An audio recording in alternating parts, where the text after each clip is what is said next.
Okay, guys, this is probably one of the most important videos I've ever made since I started my channel. If you've been watching the channel, I made a video about it being impossible or getting impossible to repair cars. And I just got done, I haven't even posted it on the channel yet, doing a four-wheel disc brake conversion on a first-gen Camaro. And this is the caliper bracket for the rear disc brakes. And this bolts onto this 4-bolt flange. There's a 4-bolt square flange on the end of the housing that your backing plate for your drum brakes is bolted to, and you unbolt that backing plate, and then this bracket goes on in its place.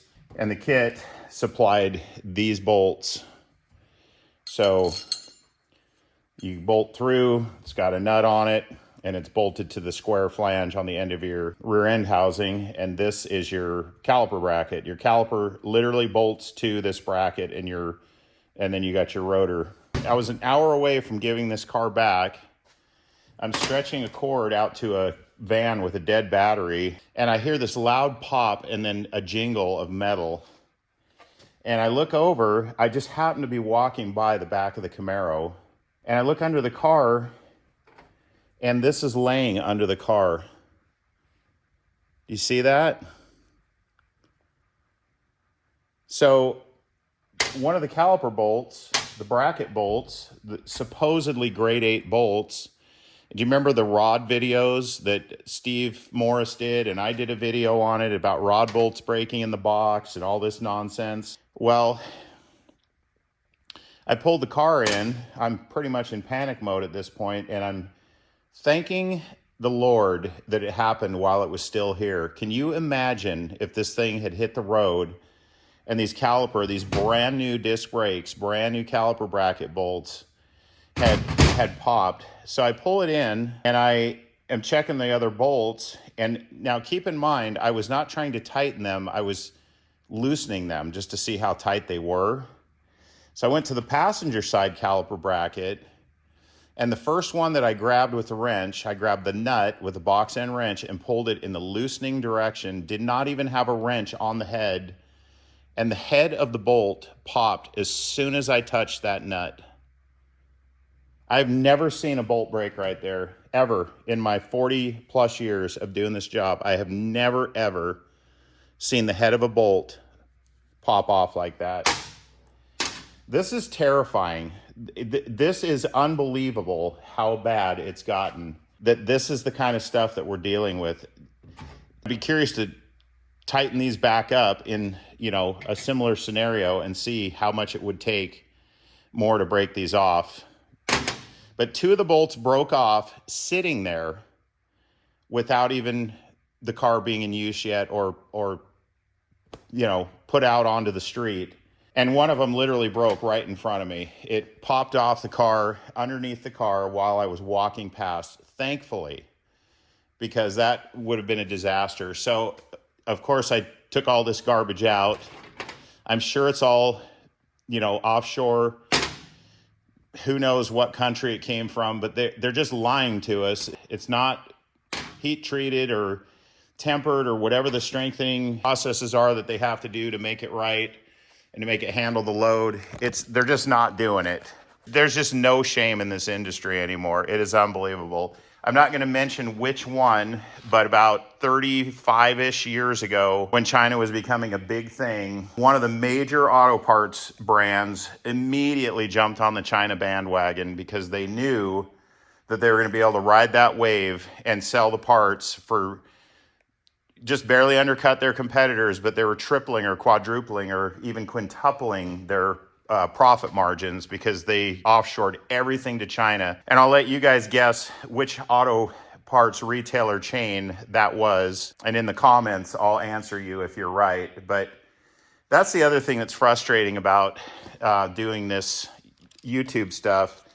I have had numerous offers for sponsorship, and I have not taken a single one. You've never seen me advertise anything on my channel. And it's because once you do that, they own you.